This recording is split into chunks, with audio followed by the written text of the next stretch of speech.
Hello and welcome to Group Chat. I am Justin Verrier, and joining me as always, Rob Mahoney, Big Wos, and back on the pod after a couple months away, our friend, your friend, J. Kyle Mann. Hi, Kyle. I get to speak first. This is nice. It's good to be here. Should I just rally off just if I have any kind of points of business that I have at the top of the show here, or whatever you want, man? Okay. No, I defer to you. Like I what you're thinking. You're the master. Severance talk, whatever you want to get into. We're here for you. Severance talk. I'm good. How's everybody? I'm good. How's everybody else doing? You know, been a week since I've seen you guys. Yep. Yeah. Did you miss me at all? Oh, we did. I think that's a question for you, though. We were just punching the clock business as usual. Where the hell have you been? Well, first of all, you guys were also at All-Star Weekend together, so I'm sure at the very least got up to some activations together, or did you meet up at all in San Fran? I literally didn't see Wos. Rob was unable to meet up, met up with Howard, Ben Cruz, Michael Pina, and Keith. We The had luminaries of the ring. We had a nice Absolutely. little dinner. Ben Cruz and I went to the unveiling of Shai Gilgeous-Alexander's first ever signature shoe with Converse. I thought that was a pretty cool event. How do you feel about the shoe? Yeah. I like the shoe. It's very Iverson 4 inspired. He actually talked about being an Iverson guy, which I thought was weird because Iverson was pretty much washed up by 2009, but whatever, Shai must have did his Googles and did his YouTubes. But I like the shoe. Thought the event was cool. They gave us all custom Chuck Taylors with the Shai insignia on it, which I thought was dope. I'll be wearing those soon to Ruby Tuesdays near you. And so, yeah, man. Okay. Just a good weekend. Yeah. I was out in the desert, took a little me time, just went under the stars. It was nice to see sunshine yet again. I gotta say, I have missed the healing properties of the sun out here in the Pacific Northwest, and to just have it kind of douse me was kind of nice. Although it did downpour in LA the first night I was there, and then the wind was so furious it disrupted my hiking. But other than that, good times were had. Kyle, how was your All-Star weekend? I mean, I'm not going to act like I immerse myself in the events. I actually weirdly watched most of the celebrity game. I don't know why I would do that to myself, but I kind of followed the highlights from there. I had a lot of stuff going on. You do the deep scouting. I'll say that. Like, you really do the work. You crunch the tape. Any standouts from the celebrity game that you want to point out for us today? No, not. I mean, Terrell Owens, I thought he was in the game, right? He kind of seemed like he was, maybe lost a step a little bit. I don't know. There were just some influencers out there that I didn't. Movement. Well, I did see Drewski was wearing the Book One Halloweens, which I have. That caught my attention. Okay. Other than that, Barry Bonds was there. I'm trying to think. These are all really, high level thoughts I have about the game. I'm kind of leaning toward. I'm not trying to launch into the discussion that everybody has, but I'm kind of at the point where I'm like, it doesn't do anything for me at all. So I'm like, should we just get rid of it completely, or just start from scratch? Because I just don't get anything out of it. I was way more excited about SNL 50 and the college slate on Saturday. It was hard for me to get motivated to watch it at all. I think that's the problem. I think all of us probably watched SNL 50, but not much of the All-Star weekend. So, but we are going to leverage Kyle's scouting background today, because we're going to get into a little bit of an expansion draft based on some of the stuff they're doing at theringer.com this week. It's expansion week, a couple of articles up there, guys like Howard Beck, Michael Pina, etc. So go check that out. We're going to draft some of the guys based on Pina's protections of guys in for the expansion draft. So we'll get into that a little bit later. But right before we came on, kind of some sobering news. Victor Wembanyama out for the remainder of the season with a blood clot issue in his shoulder. Pretty concerning. We should mention that this has been sort of a thing over the past 10 to 12 years. We've had some cases of this. Chris Bosh, unfortunately, his career was shut down based on recurring issues with blood clots. We have seen some guys more recently come back from this. Asar Thompson most recently with the Detroit Pistons. Christian Koloko now with the Lakers has as well. Brandon Ingram a ways back. Rob, what's just your overall thoughts of this pretty sobering news?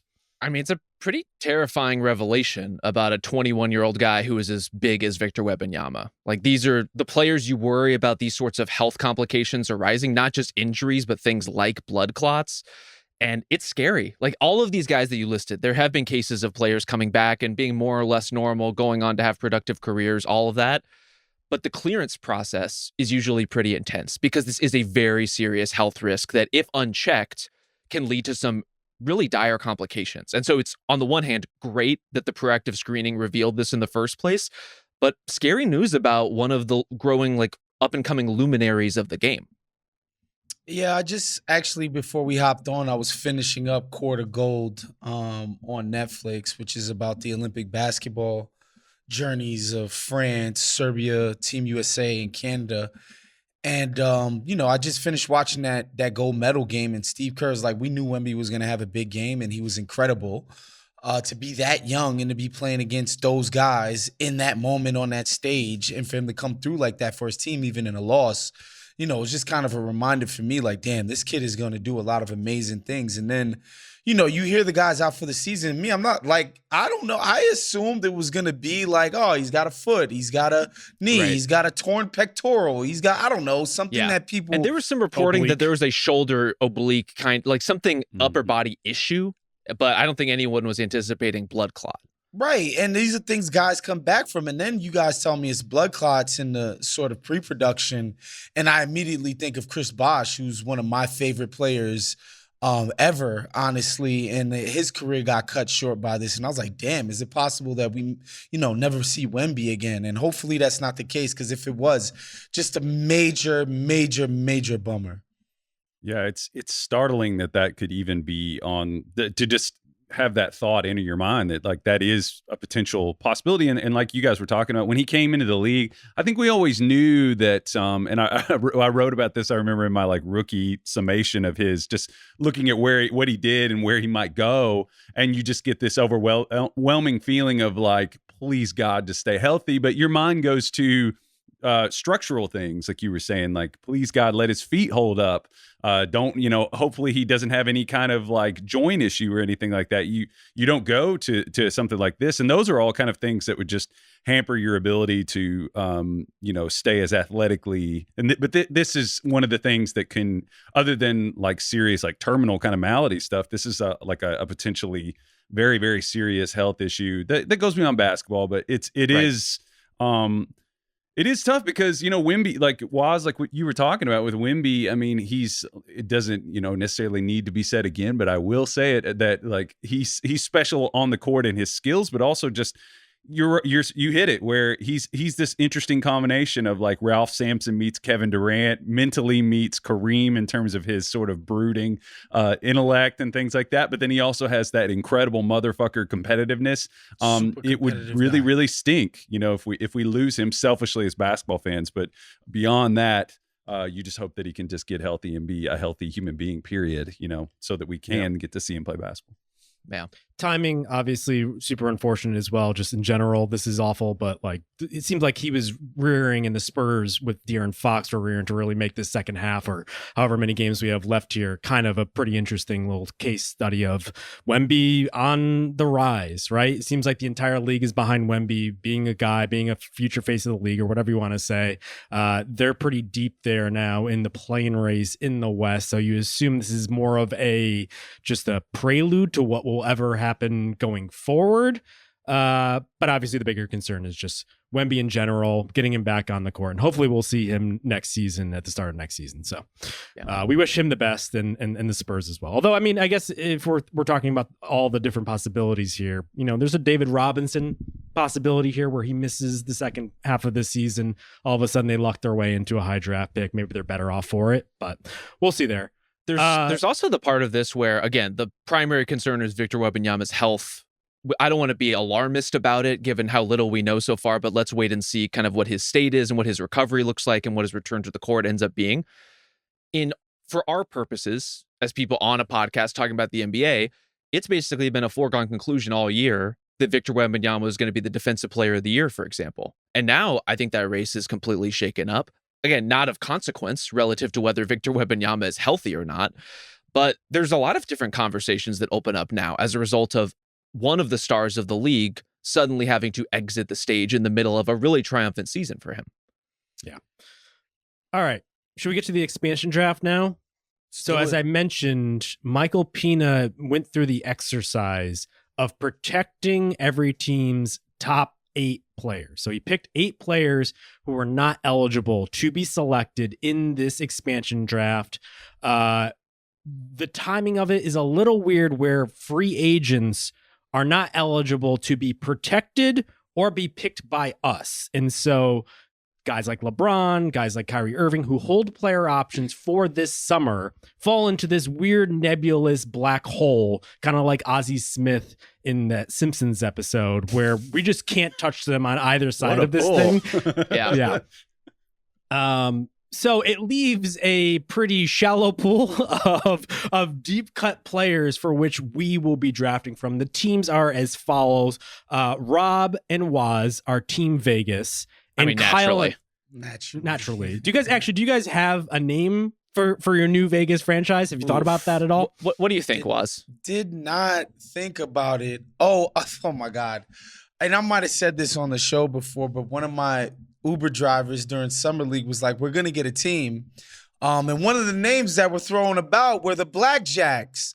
But, you know, the wokies won't let us have it. That's what he said to me. Literally said that. But I like the Blackjacks being black, you know? Good news. The wokies can't touch us here, Wos. Not we make anymore. the rules. Not in 2025, baby. Let's go. Blackjacks it is. I have no argument. All right. The Vegas Blackjacks are on the clock. Kyle and I are the other team. We are Team Seattle for obvious reasons. Kyle repping the Seattle Sonics shirt. I have Sean Kemp in the background there. Well, you got a flannel on too. Also wearing a flannel. Also have beards. This is a pretty easy choice for all of us. So we're the Sonics. Starbucks. Yeah. Hey, they're the Blackjacks. Before we get going, I just want to shout out Quentin Post for getting protected in this exercise. Yeah. Good for him. He was a guy that during the draft process last year, we would just be like, yeah, I like Quentin Post because there was nothing to lose by saying it. But it turns out, hey, he actually has stuck. I just enjoyed that. I also enjoy seeing Pina's sort of basketball values being reflected through this. Yes. You know, I was like, he hates this person. He likes this person. That was a fun little sub wrinkle of this for me. Salute to our guy, Michael Pina, who, as Justin said, made all these protections throughout this entire process. I enjoyed reading his article on it. And yeah, I enjoyed seeing into Mike's soul a little bit. And I look forward to further exploring it in terms of what's left in this pile. Yeah. All right. Any other ground rules we need to cover here? I think I got all of them, but any wrinkles, anything else you guys want to bring up, or should we just get to drafting here? I think the only wrinkle I saw based on the actual expansion rules is that technically you can select someone who is a restricted free agent, but in doing so, you don't actually get their restricted rights. It just turns them into an unrestricted free agent, which is a weird rule. At least that was the case in our last expansion draft with the Charlotte Bobcats. So if someone, if they have no years left under contract, I would not recommend drafting. Are you all trying to pull the chicanery that you pulled in Indianapolis where Domantas Sabonis became a Caucasian 2 minutes before the draft and you all made an absolute fool of me? You're not pulling this shit again. Those were Woz's rules. That was the Woz draft. I have no jurisdiction in that area. That's right. I'm just here to tell you what the NBA decided in whatever that was, 2004. Despite the climate of the country, if you went to high school in America and you're white, you're a white American. I will defend Domantas Sabonis being in the white American draft until purely just saying the shade you are. Is what, okay. From your lips to the Supreme Court's ears, Woz. That's it, baby. That's it. We need to figure out who's drafting first, which we haven't settled yet. We haven't settled the order. True. Isaiah, would you like to flip a coin or something? Flip a coin? Is there like a generator online where you could just click a button and figure this out? There's definitely a generator. JV, pick a number, 1 or 2. 2. Yeah, that's it. You guys got first pick. Yeah. All right. First psychology there. All right. So Kyle, as my co-GM here, we went a little back and forth. There are, I would say, 4 guys who are in the running here. And most of them are younger guys who are basically lottery polls 1 or 2 years after they were actually drafted.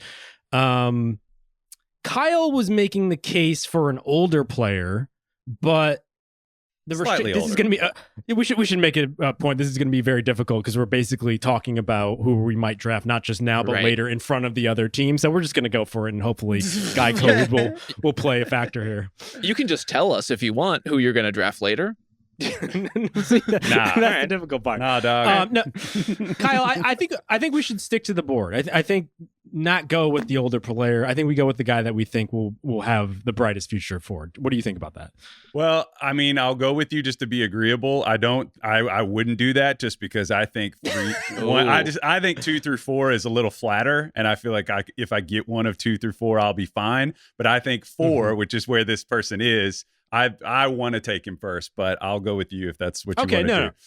I want to believe in my scouts. I want to trust the process here. So why don't we go first pick of the expansion draft? The Seattle SuperSonics select Santi Aldama from Modern the coup Memphis coach. Grizzlies. Yeah, So- baby. I believe Santi Aldama is exactly the kind of player I was just talking about. That's right. Yes. So we will have to immediately sign him to an extension or On, just on the open market. on the open market. But he has. Fine. Teams don't have money. I get it. It's fine. We'll have a ton of money. He'll feel good about being our first pick and ostensibly the face of the franchise in Seattle. More importantly, though, we take him away from Rob, who has been the biggest Aldama fan, bar very true. none, in the I world, predate perhaps. you. I know you tease me for being a hipster, Rob. I watched a lot of Loyola Maryland games, a lot Wow. of FIBA, you 18, 19, whatever.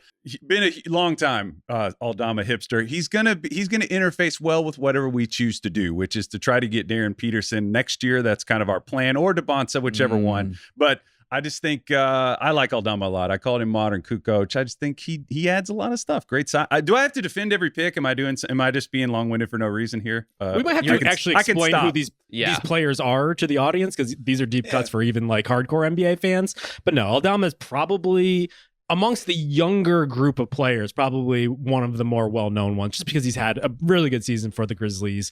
Could probably come off the bench for like a championship contending team. So I like the flexibility there, but I think he's more of like that Lamar Odom type where he could flex starter reserve based on whatever you got going on there. So flexibility, youth, upside. I like the pick there. Definitely. And this is where I revealed to you that perhaps my Santi Aldama standum was maybe a long con, because he's not even on our draft board for the aforementioned free agent reasons.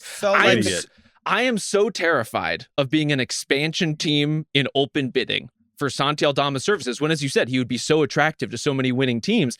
I'm not confident that we can keep him under those circumstances, Woz. Look, he was on my big board. Rob was like, look, if the guy can walk of his own volition afterwards, we probably want to prioritize player control here.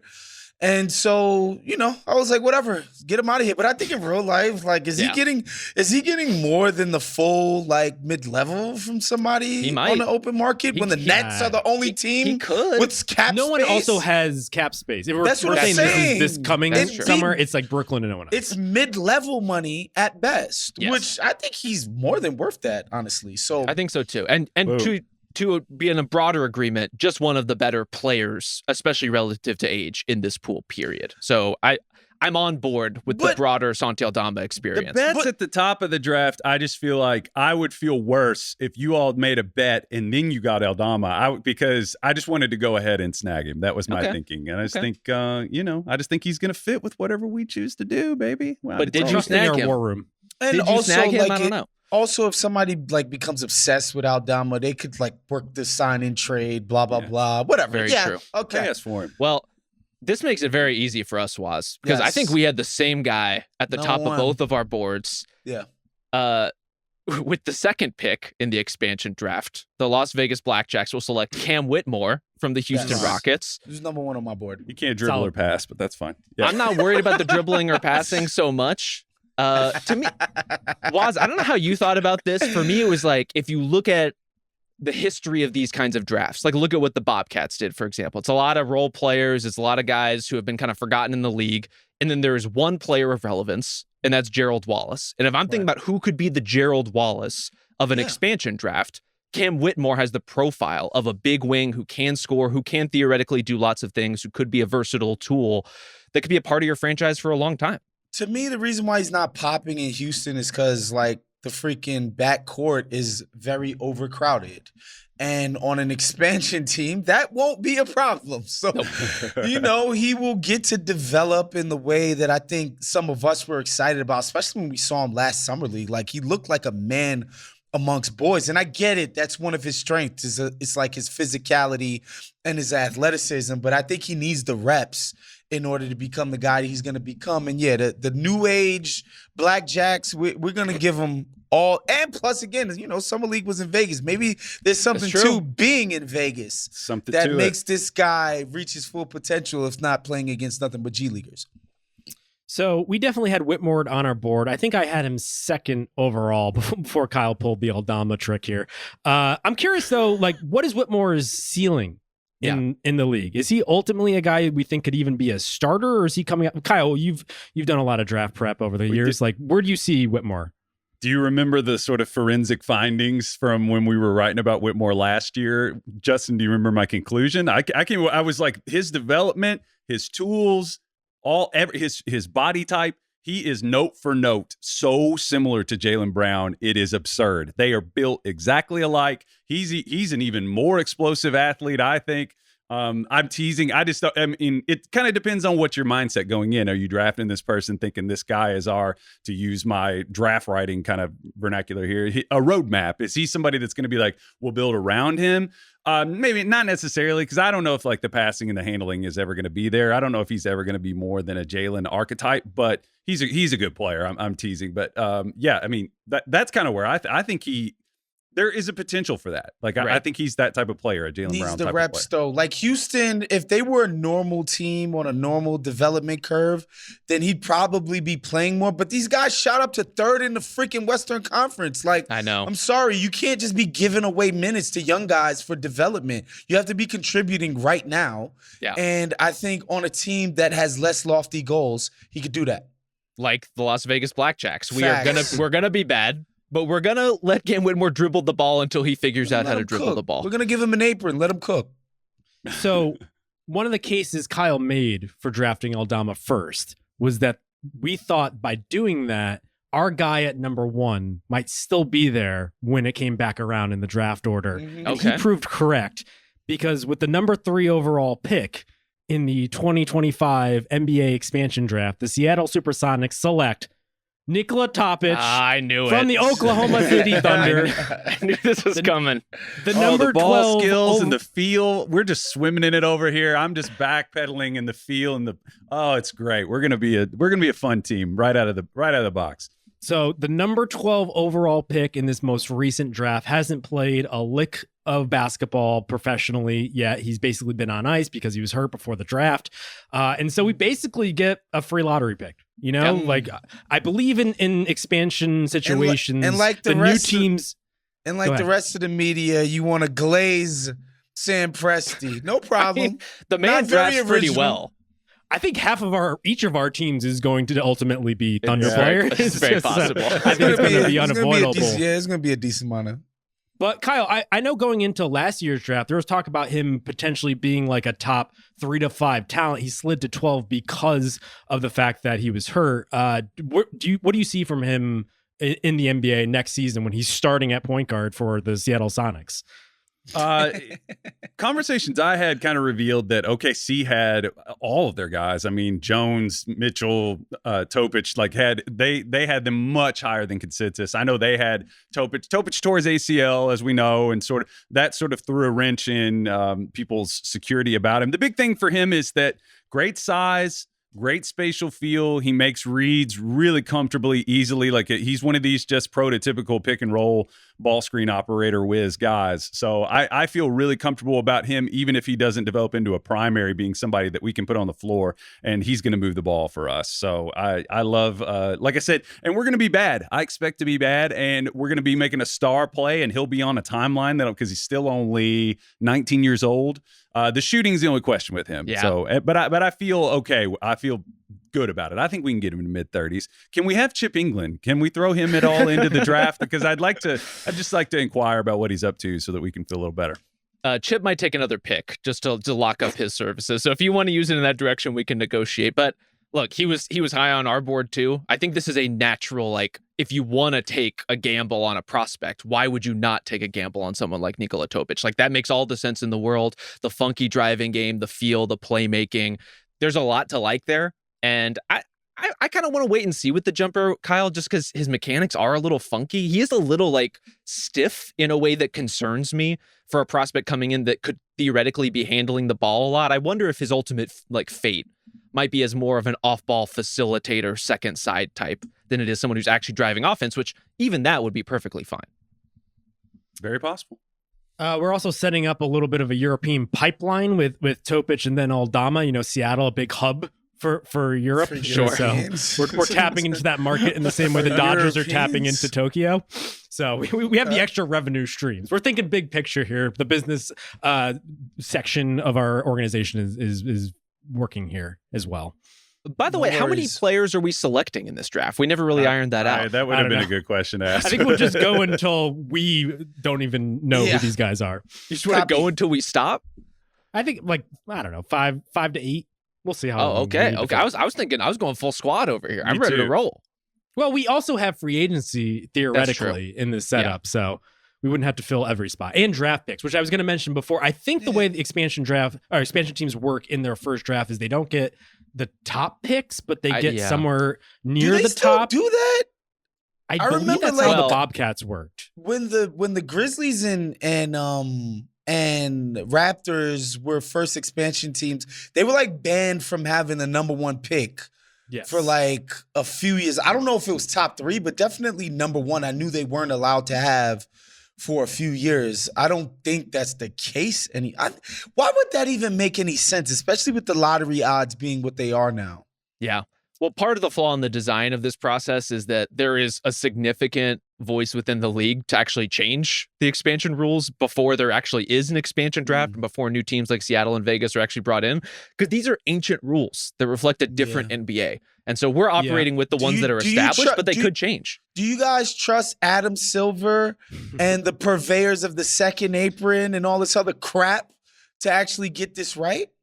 No, well, so here's the thing. The motivation for putting the new teams lower in the order isn't going to change, because a lot of these franchises have spent years, if not just the most recent season, tanking in order to get that number 1 pick. So they're not going to cough that up. And we should mention the reason why expansion is happening to begin with is all 30 of these teams want to pocket the fees that all of these teams are going to pay in the high billions in order to do so. I don't think they're going to roll out the red carpet for these new owners and new teams. Can we just talk about one thing? I do have one all-star observation.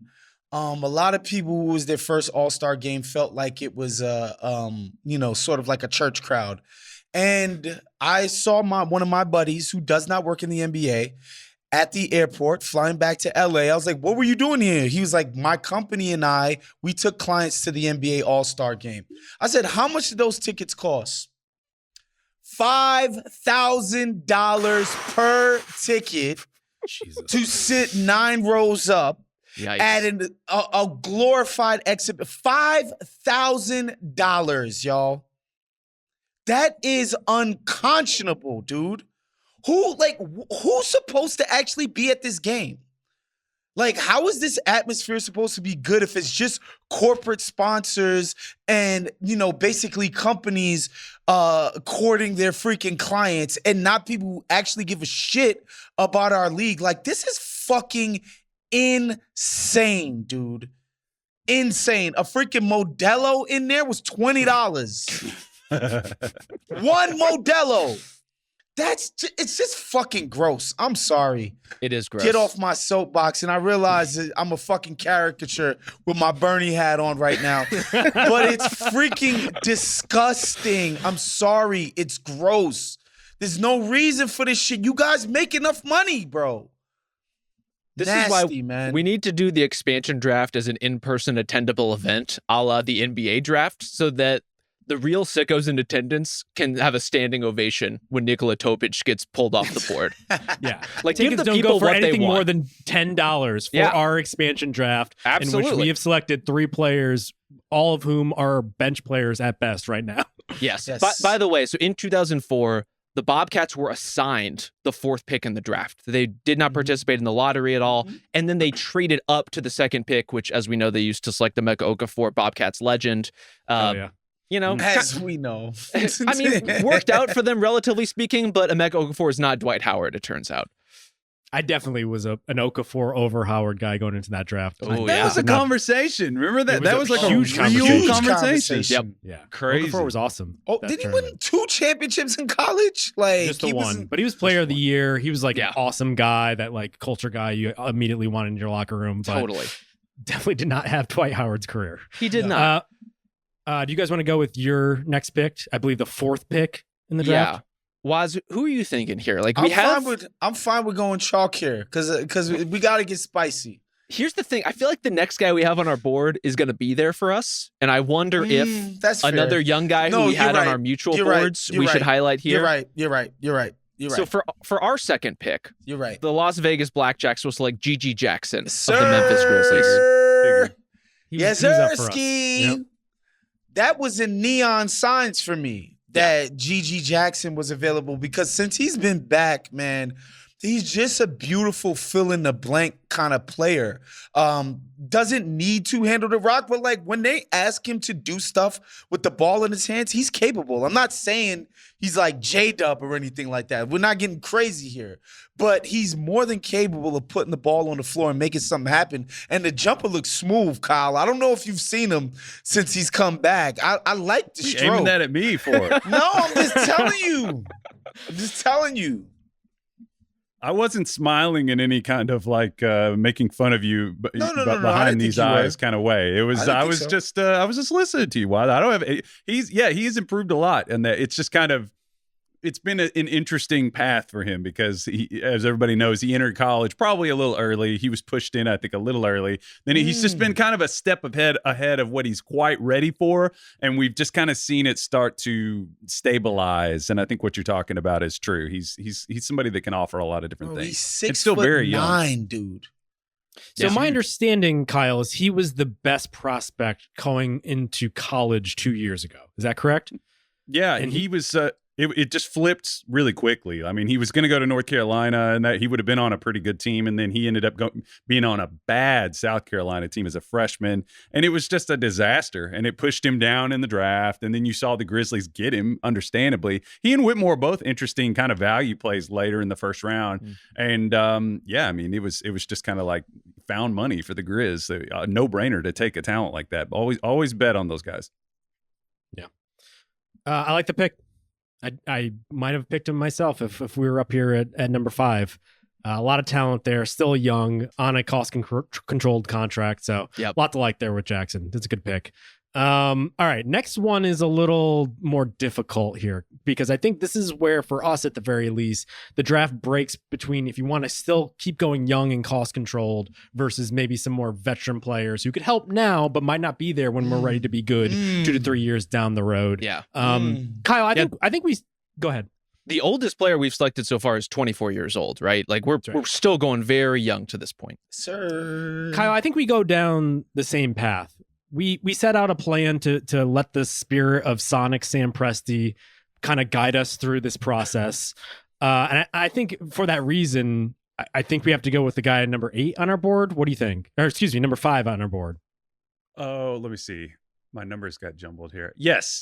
That's kind of what I was. Well, no.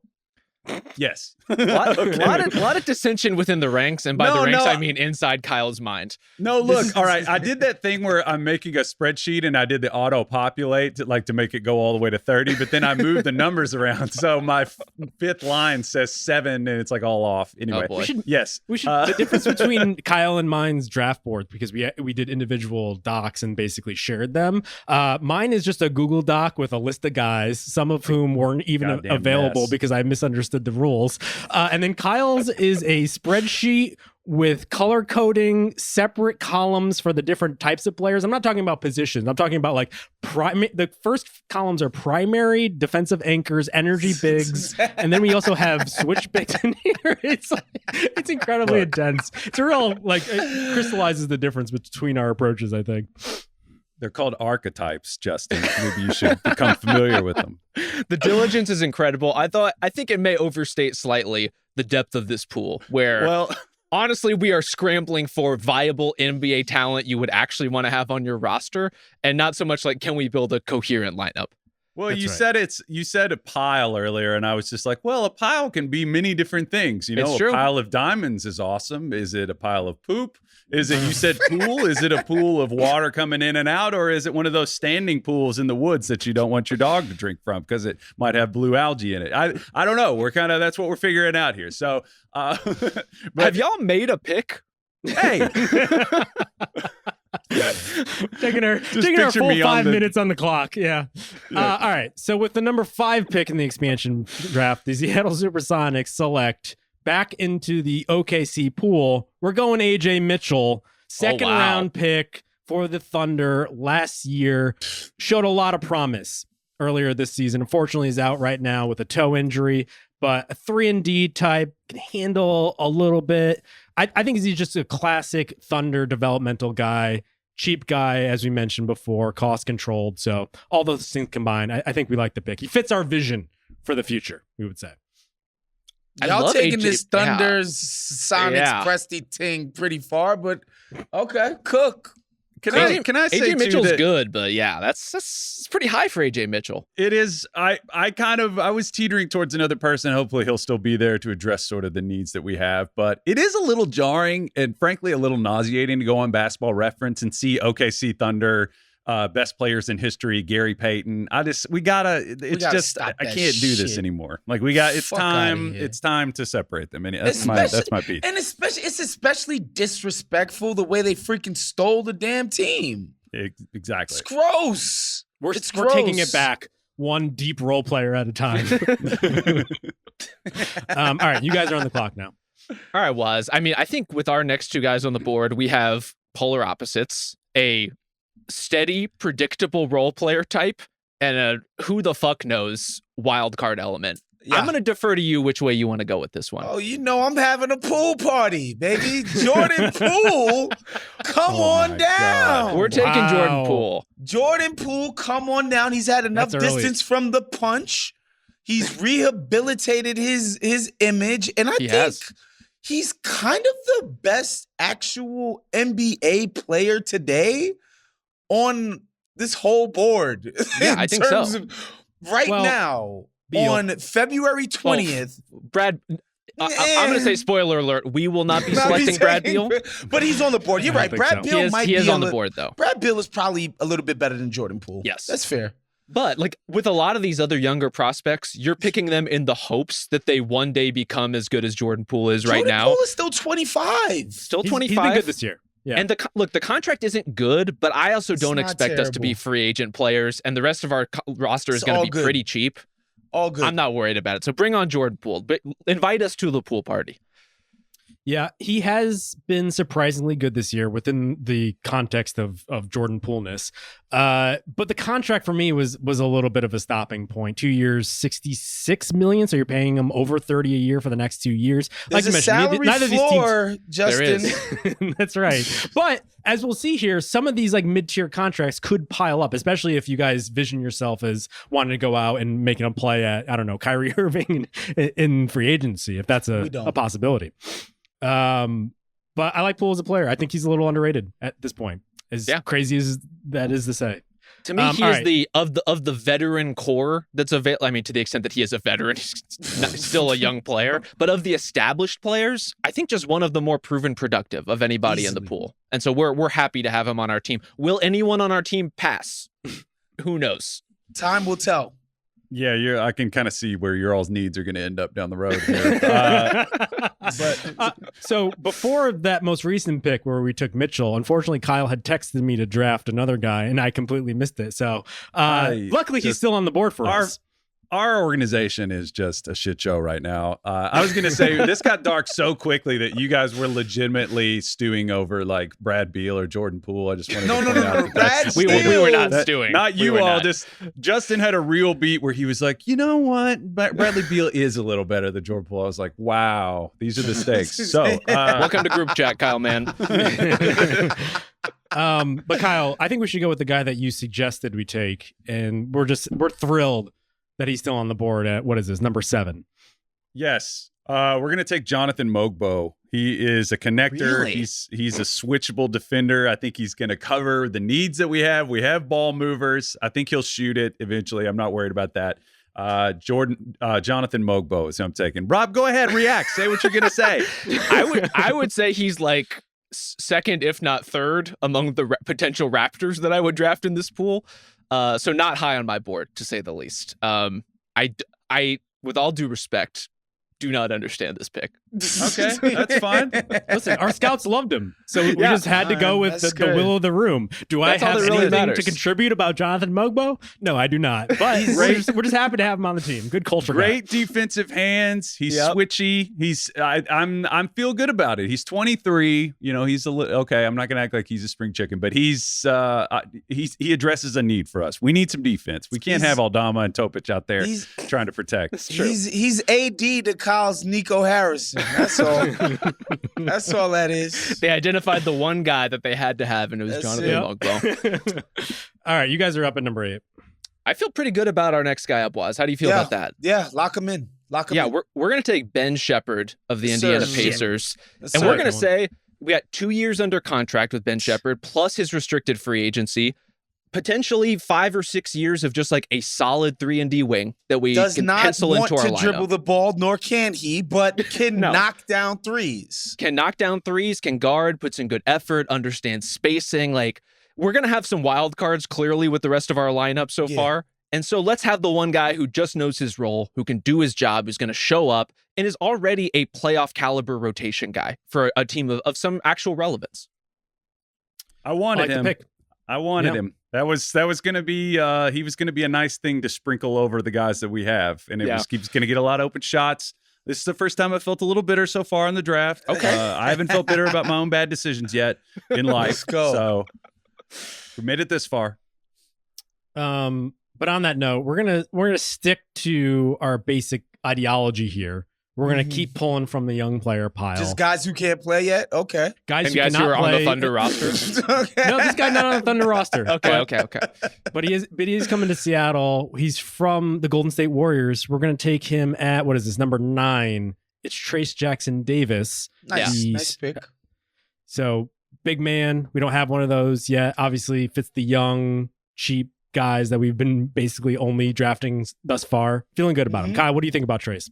Lob threat, high post, handoff, passer. Good hands. He can guard up and down the scale. Good athlete. I think he fits what we need here. Yep. We were high on him too. Yes. Like Trace Jackson Davis. Does it concern you at all that sometimes Steve Kerr doesn't appear to like Trace Jackson Davis all that much, or at least trust him all that much? Kerr is like a cat, man. He doesn't just give the freaking minutes and the love over true. just very Also, easily, dude. They have Quentin Post now. There's only so many minutes available when you have a Quentin lock. Post is splashing Fair. threes like he's goddamn Dirk Nowitzki. So shoot. Yeah, Seems Can't maybe a blame little him. generous. we feel good about Jackson Davis. Okay. Wos, where do you want to go with this? I feel think like our I next think group we should go center here. go center here. Okay. Yeah. And we could definitely use a big. I think there's a natural center on the board who's one of just the better players in the pool overall in terms of rock solid veterans. Yep. We're going to take Wendell Carter of the Orlando Magic. Yes, sir. Slightly overpaid, but is, if he's your starting center, you're not getting killed. You're not like Phoenix earlier this season, right? You're not like the freaking Lakers overreaching for Mark Williams, who was horrible last night, by the way, even in a W. He sucked. You're not in that position like where you're trying to overreach for a guy like that. You feel steady when you have Wendell Carter on your team, so I like Wendell Carter here. I like Wendell Carter. My concern is that he's signed longer than I would think is ideal. So fat contract. The third year is a team option. So 3 years under contract, but with a team option. He's a good player. He's kind of been lost in the shuffle there. I thought he would start more this year once they got everyone back fully healthy because they need his stretch. But Goga has kind of locked down the starting center spot for them in Orlando. It could just be Carter himself working his way back from injuries. But I like him as a player, very versatile, especially if you have like another big in your lineup who could do a little bit more of the big guy stuff. Sure. Good player. I think that's a good pick. Yeah, we could definitely use him, like the stretch being actually stretchy this year. He's really struggled with his shot lately. Like he needs to get back to some of his previous shooting form to really pay off for us. But good defensive player who's shown he can be a crucial part of a really good defensive team. That's a nice place to fill out our center rotation from. So we've now gone through the first 10 picks, and just to recap where we are here, the Sonics have Santi Aldama, Nikola Topic, AJ Mitchell, Jonathan Mogbo, we'll get that right before the press conference, and Trace Jackson Davis. The Blackjacks of Las Vegas are Cam Whitmore, Gigi Jackson, Jordan Poole, Ben Shepherd, Wendell Carter Jr. I'm thrilled. Sweet. You guys have the names. We have the future. Sweet. Yeah. Okay. You have Jonathan Mogbo's future, for better or worse. That's for sure. Way in the future. But okay, We're gonna cancel your all's asses out. I know it. I have a great feeling about it. Okay. Yeah. But okay, we'll break from the board a little bit because we have to start dipping into some of the older players here, guys who are actually steady NBA veterans who have played NBA consistent minutes and playoff minutes for this guy. Unfortunately, we are going back to the Oklahoma City Bank for this guy. His name is Isaiah Joe. Yep. Obviously, awesome scorer, can fill it up for any team, instant offense, off the bench, or maybe in the starting lineup with this setup. Contract is also very, very good. 3 years, $37 million with the team option on the last year. So he checks all the boxes for the types of veterans we want. Like, we're not cluttering our books. We can move him if we need to do so, but he's just like, he's going to fit any version of the team that we have. So excited to have Joe on board. It really is stunning how many Thunder players are not just eligible to be drafted, but like good outcomes for an expansion draft. Like, they're such a deep team. They can only protect so many guys. There are still Thunder players on the board who I think would be good additions to these expansion teams. And Isaiah Joe clearly on ours as well. The shooting speaks for itself. Even in relative down years, the threat that he presents, the movement that he brings to your team, just like a good element to add to your offense, especially these young teams like an expansion team that are trying to get functional and trying to create space for whatever young prospects they're interested in to actually do things with the ball. Isaiah Joe's the kind of guy you want alongside them. 165 pounds soaking wet, so watch out in the playoffs, but we don't have to worry about the playoffs. No one's going to the playoffs for a while. Well, I was banking on you all passing up Ben Shepherd, and I was going to take him, and then we could get Trace, but you did that, so you're altering my plan a little bit here. Okay. But Isaiah Joe shoots it well at volume, every which way, catch and shoot, in transition, handoffs, whatever you want. He'll make threes, and he's going to get them on our team. I feel good about it. Veteran of the process Sixers and also the Thunder when they were bad. So he'll be used to losing games and putting up points. So I think the fan base will love him. It is a skill set. Wos, what are you thinking here? I feel like I'm a little biased, but I feel like we could use a point guard, and there's a veteran point guard in the mix. I was just going to say that, and I wanted, and like these guys call Isaiah Joe a veteran, as if this guy's like been in the league and blah blah blah is established. I want an actual guy who has, not only is he still have something in the tank, played over a decade, known as one of the most high quality human beings in the NBA, if not in NBA history. This guy, his reputation. No, not DeAndre Ayton. He is also on our no-fly list, by the way. Not to spoil it. Also has earned max contracts, lottery picks, like all He's ticked off so many things in his career. I just think it's an important thing to establish a culture within an organization and in a locker room, and that's why we're taking Mike Conley Jr. Let's get this adult in the room with the rest of these guys. And by the way, Isaiah Joe is 25 years old. So yeah, all the veterans are relative, except when you get to the Conleys. Like, we want a steady hand. We want a Shepherd. An older guy. Yeah, he's a little long in the tooth sometimes for what the Wolves need right now, but he's exactly what the Blackjacks need. Ideally, he'd be playing like a little less than Chris Paul is playing for the Spurs this year. Yeah. Chris Paul's playing a lot this year. What's the Conley contract like right now? What's his deal? I think it's one more year after this one. Yeah, 1 year, about $11 million. 11 milli. So yeah, it might be his last NBA season. So you guys at the very least get the send-off to sell to the fans. He's going to be our UD. That's true. You don't see. understand. Yeah. He's going to be part of what we're building going forward. We're even going to bring him into our own front office. Like, oh, yeah. He's going to get the UD, the Nick Collison treatment. Like, that's going to be our guy. Assistant GM, Mike Conley someday. You're assuming a lot. You're assuming he wants to do that with his life. I mean, if you want to assume that, that's fine. But God loves the game, wants to stay around the game. And I think he's going to respond to the respect that we show him on a daily basis as two Mike Conley appreciators.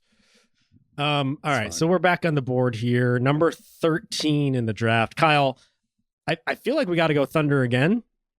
Oh, you want to? I was thinking it's either that or I was thinking it might be Lather score time. I think we might need. I don't know. Hold on, I think Lather scorer. This is a meism. Sorry, we need like a bucket getter, second unit throw. Guy that's just gonna go in and get points. That's kind of. But walk us through the etymology. What is being lathered? He gets in a lather. I just think immediately he gets a sweat going. Gotcha. The guys that get out there and they can just kind of get it going. The Crawford archetype, it's just they put points up. We just I know where he's we don't going depend with on them this. for much other than just points in the second unit. Yeah. I don't know who you're suggesting here. Oh, I see. Is he the guy? He's got braids. He's Filipino. Yeah. Is this lather score buy low bet on We have two. We have two lather score buy low bets. Oh, that's right. You do have a second lather score, comma buy low bet. Real fire sale on lather scorers right now. Yeah, either of them is fine. I was gonna go more big, but if you want another if score, you want to text me who the other person is, that's fine. No, just go with your guy. I trust you. You're the big voice in the room. This feels like a lot of pressure on me. If you want to go with the glue guy, we can. We can do that. It's just. Well, here's the question: Do we need more off the bench scoring punch when we have Isaiah Joe at this point? I guess maybe if it's just Joe, it wouldn't be so bad. Go with your guy. I trust you. That's how much trust I have in my organization. Or you just don't want to be burdened with thinking about it. That's also fine. He delegates. This is a coin toss because I think the other glue guy that we want, we could get a little later. This guy is somebody that I think eventually could be a legitimate second unit. And I was high on him in the draft. He's had an up and down sort of start to his career. This is a buy low bet.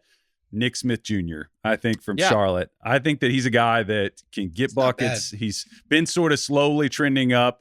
I like adding him to this situation because he'll be able to do what he does, and then if he grows beyond that, excellent. Nick Smith Jr., also another former top ranked player in his class. You are cornering the market though at this point on guys who could be blown over by a strong gust of AC. Like it's a little scrawny out here, with all due respect to Nick Smith Jr., who I do like and is an absolutely worthy bet, and I think is symbolic in a lot of ways for what the expansion draft is about. These guys who just don't get protected because of depth or numbers games, who have promise, who are on rookie deals. Mm-hmm. Why wouldn't you bet on someone like Nick Smith Jr.? It's like nice pick.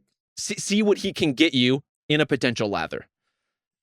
There is something kind of interesting, though, being revealed about what is value. Rob, we kind of talked about this a little bit over text. There is something interesting that's being revealed through this protection. And this isn't exactly how it would be played out, I guess, in real time. But I bet wouldn't be far off from this. That there are these guys who we assume are not going to be primaries, but they never quite graduate to legitimate second side dependability. And there's just a lot of those guys that just kind of fall by the wayside, and there's a ton of them in this pool of players. But yeah, I'm willing to bet on Nick. He also is 6'2". He has shrunk year by year in the listings. He was listed at 6'5", and he's just come down. The NBA is ruthless with their Luka's 6'6" on the NBA website. I noticed the other day. Wow. Yeah, another guy, recent late first round pick. I think it shows the depth of first round talent. I think especially for teams that have stacked a lot of these picks. A lot of these guys are just expendable because a team like the Thunder or even a team like the Hornets that's had a lot of draft picks just has late first just lying around available to just send off to Seattle where he could thrive in the rainy environments. But we're excited to have Smith on board. I think that's 1, 2, 3, 7. We're 7 picks in. So what is your guys' 7th pick, the number 14 overall pick? This is where I'm a little open, Woz. I don't have a lot of strong feelings about the guys we have kind of next up on the board here. Do you lean more veteran, or do you want to take a chance on somebody? I'm good keeping it going with the veterans, bro. These guys that haven't shown anything, I think it's for a reason. Man, I get it. I get wanting to bring a toolsy guy and sort of taking a flyer on it. I just think with those people, like when you have a gross sort of context, meaning the quality's not going to be there. So a dude who's like never found himself, he's not going to find himself amongst a bunch of slop. Like it makes sense when these The Las guys, Vegas slops was left on our cutting room when floor, these guys have unfortunately. structured like forced onto them and they have to find something to stick to, right? And so we don't have that. That's why I'm like, I'm good with taking another wing here, man. Yeah? Yeah. So what do you think in terms of the guys who are next on our list? Do you want to go this guy I have highlighted here, who's the number 8 player on our list? Or do you want to go the guy we have a little higher, who's admittedly a little more expensive? I think now that we have Jordan Poole's contract and Wendell Carter's contract, I'm starting to wonder about the money a little bit more, I got to say. So I was thinking about 8. Who were you thinking about? Let's go with 8. Good radio. I'm bored. That's what I was thinking about. 8. Sorry, we're playing Lock it close in. to the vest here. We're not locking just it giving in. away who we're looking at. Our pick is Ike Okoro. Yeah.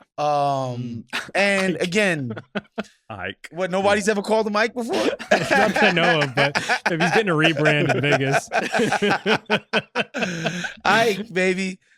Again, every now and again has moments. The deal isn't completely unreasonable. Also, he's the type of player that a playoff team, veteran team can always talk themselves into, maybe we take a flyer on Ike Okoro and it might work out in the playoffs. Yeah. He's that type of player because he has the pedigree of the high lottery and stuff like that. And so, yeah, give me Okoro.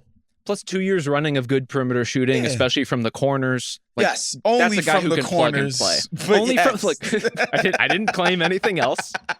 But we need some of these reliable 3-and-D types. And Isaac Okoro can get after it defensively. He can really pressure people. He can hound full court. He gives us an energy that I think is really beneficial to this group. Like there are a lot of kind of mercurial, strange talents on our team, and we need some guys who are just going to go full bore every second they're on the floor. And Isaac Okoro, to me, is a bit of that.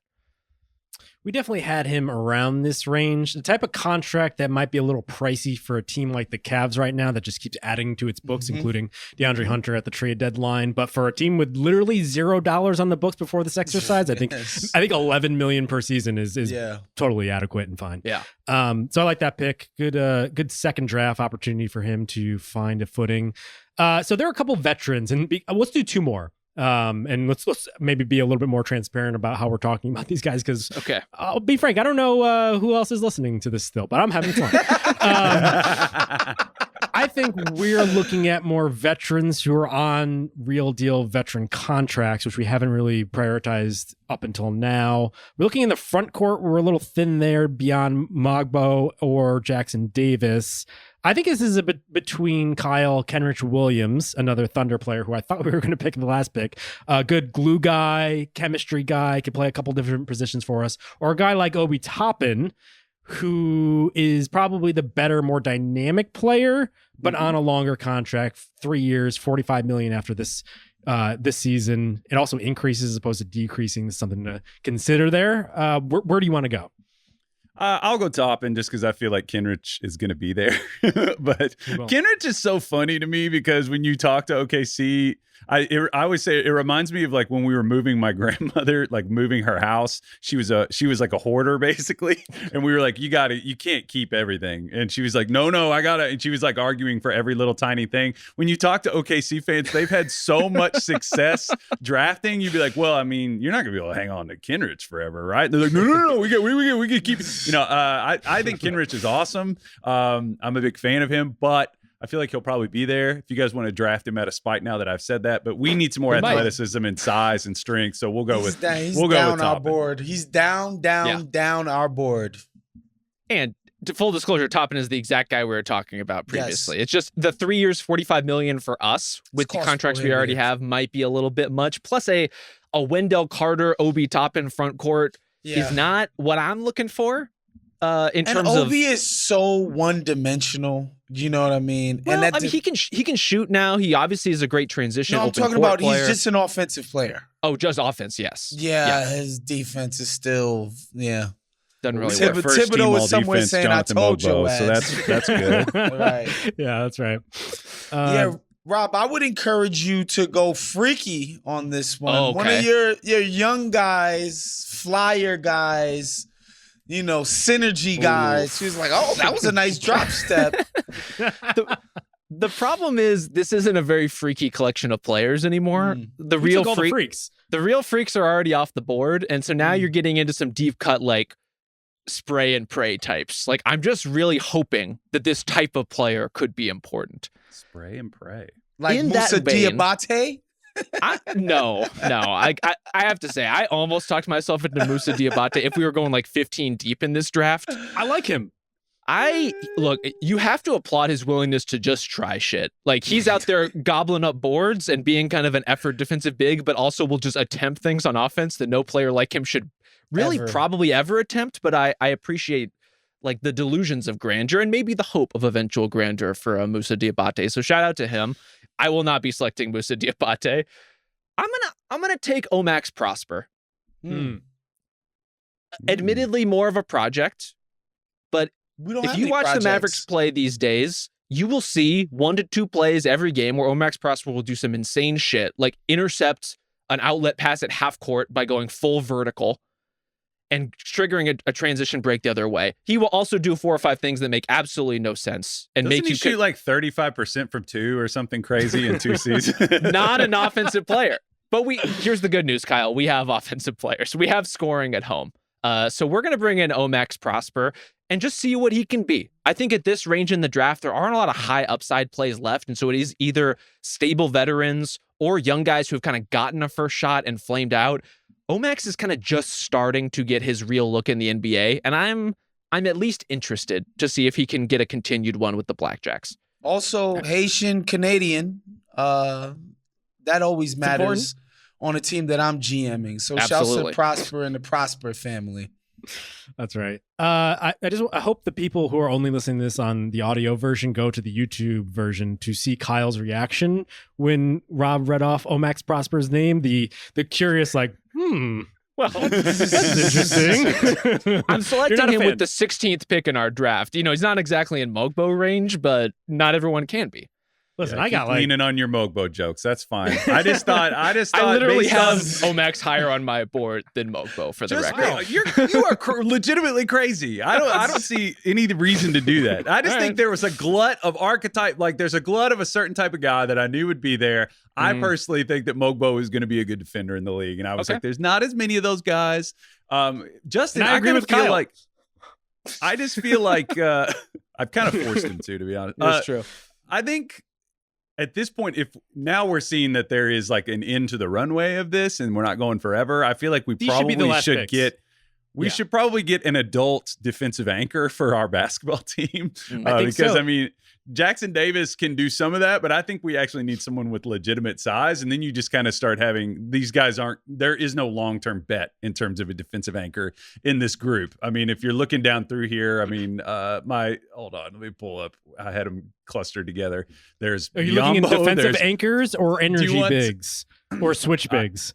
I don't waste picks on energy bigs, Justin. Bol Goddamn Just, right. just Jonathan Mogbo. do you want to pay DeAndre Ayton, who I wouldn't exactly call a lockdown anchor? I mean, or do you want to get somebody cost effective wise like a Nehemias Queta? I mean, who has come on a lot lately. I would lean towards Queta for the value play, honestly, among those guys. He's not going to demand shots. He's going to be an adult on defense. I might lean towards Queta there, honestly. Here's my counter here. I'm looking at our roster and why I love the talent, love the upside of this team. 2028, that's our year, baby. Unfortunately, not a lot of names to sell to the Seattle faithful at this point. And if we don't go out and get someone in the draft who's like a college star or someone who's a little bit more of a name in free agency, I do think we might need to sell some tickets here at the very Go to least. the fuck it, we need to sell some tickets column, which I also have here. So I think the guys who are on the board, we could just talk about this outright because I don't think our friends in Las Vegas are going to pick them. I think Ayton makes some sense for us, both because we have a hole at never center. gonna be on my Also, team.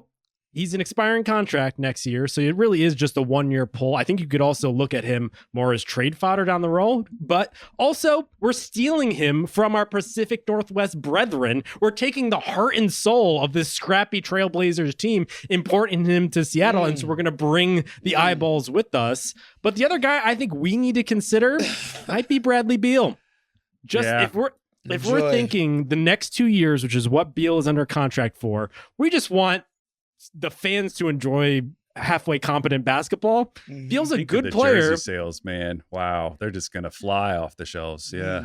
Little Kenny and little Sarah who just want to buy a jersey of their favorite new Seattle Sonics player.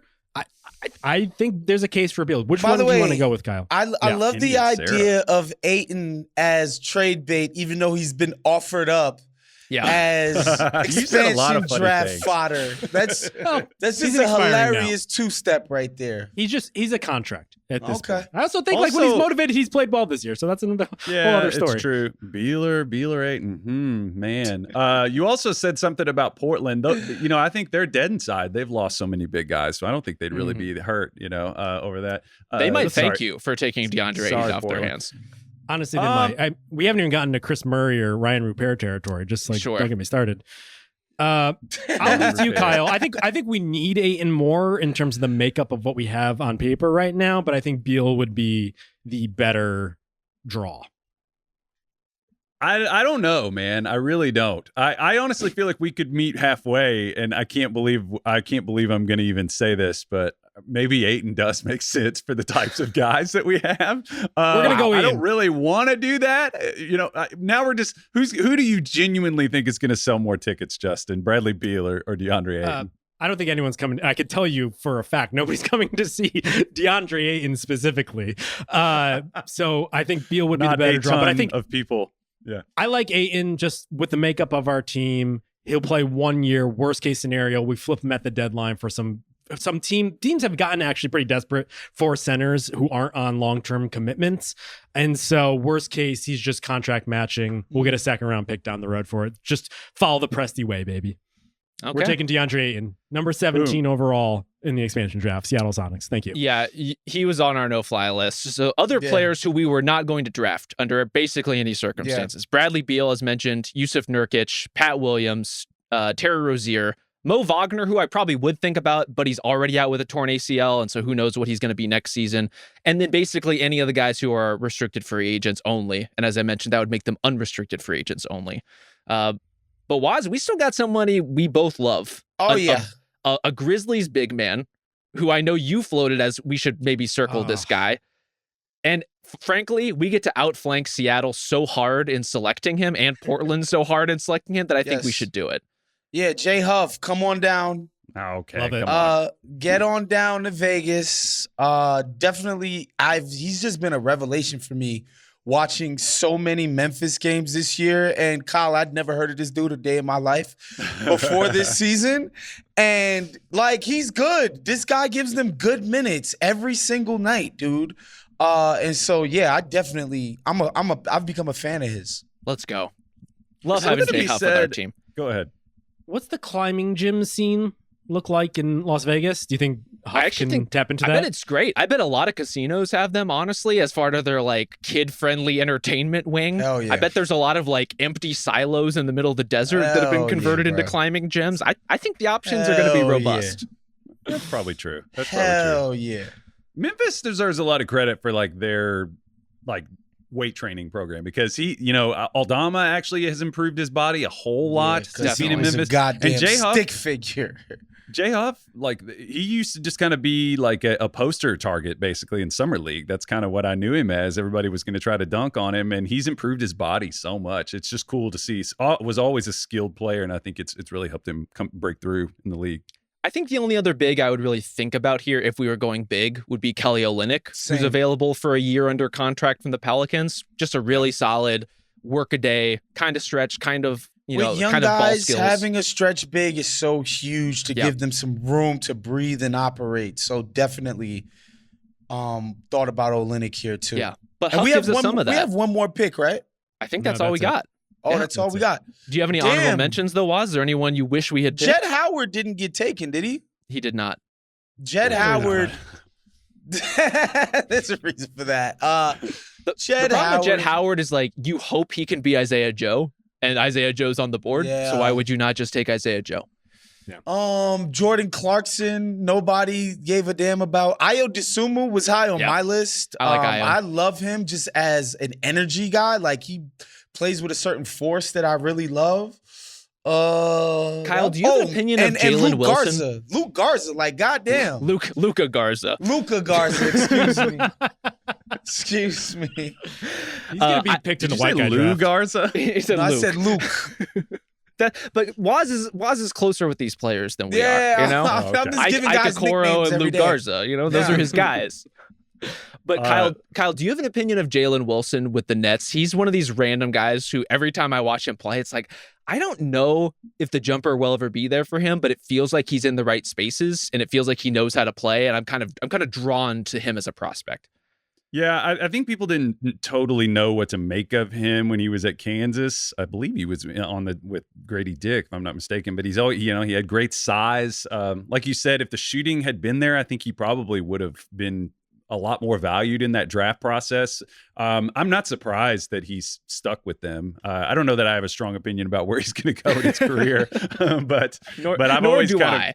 He's one of those guys that I've always just kind of kept an eye on because he had a lot of tools to kind of make a leap. Do you want to hit some of our guys that I kind of passed our first. I just started trying to build a basketball team. I mean, I was interested if the cost was right to get a point of attack guy in because I think we need one with this group. And I was like, that's either going to be Davion Mitchell or I wasn't going to spend a high pick on him. The other was Jordan Walsh. I think eventually, I don't know about the shooting ever, but at the right spot, I think he is going to be a pain in the ass defensively.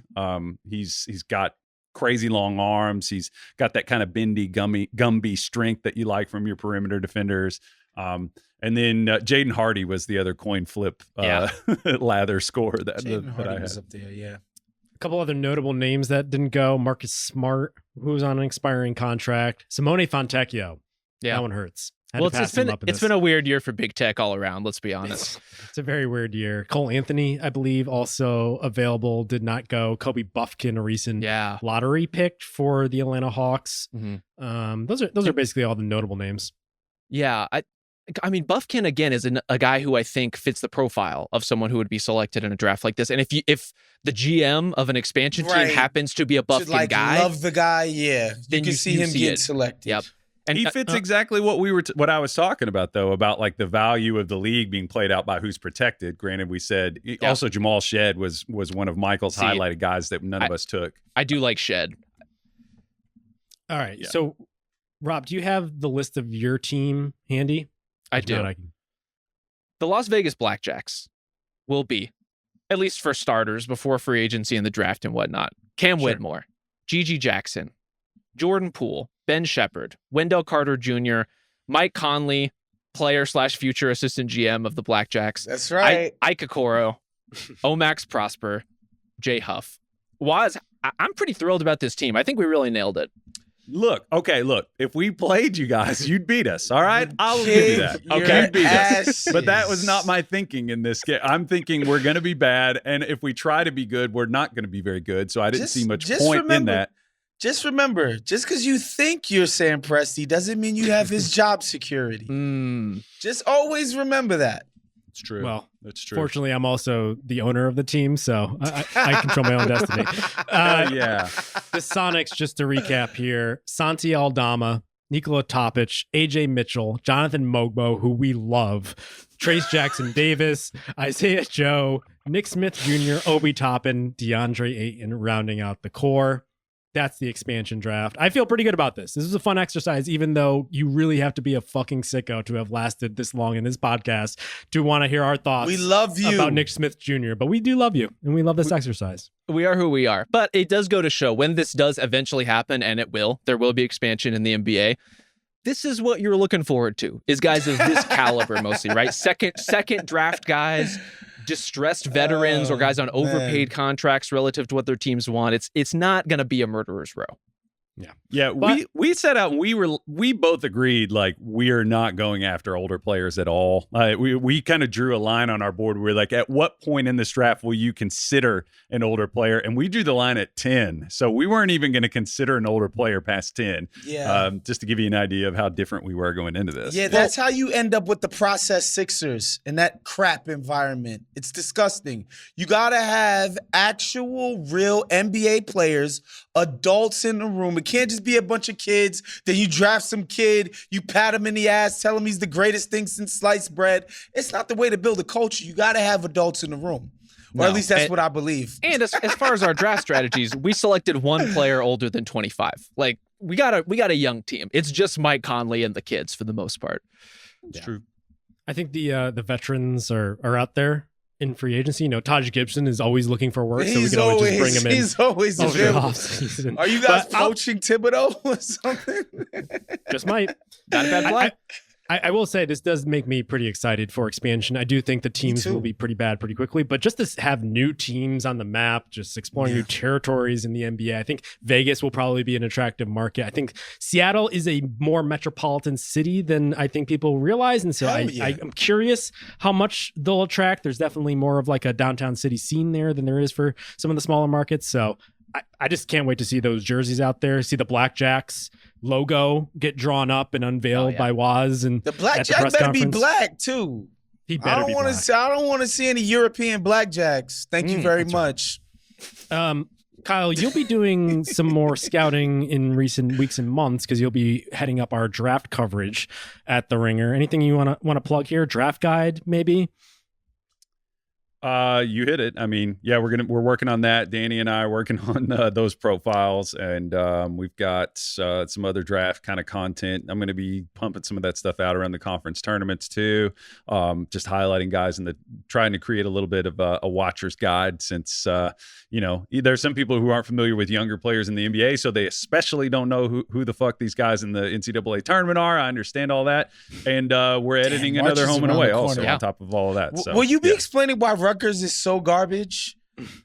They spent a lot of money on two very, very expensive freshmen, Ace Bailey and Dylan Harper, and their team is just not very My good. Yeah. word. But if you've not seen Home and Away, please go to the Ringer NBA's YouTube page. Watch all. I believe you've done 3 so far, Kyle. 3 Home and Away videos so far. 4th coming. Yeah. 4th is coming. Yeah. Yes, Just sir. not to blow Right. too much smoke for Kyle, but one of the coolest things we do at the Ringer. Go watch Home and Away as soon as you can. Period. Thanks, Rob. So check out those Justin things. helps on that also. Yeah. I do. It's all me. I do everything. Congrats to me. We'll be back next week. Usual schedule, Monday, Thursday. Thank you to Isaiah Blakely on production. Thank you to Kyle for jumping in here. We'll talk to you next time.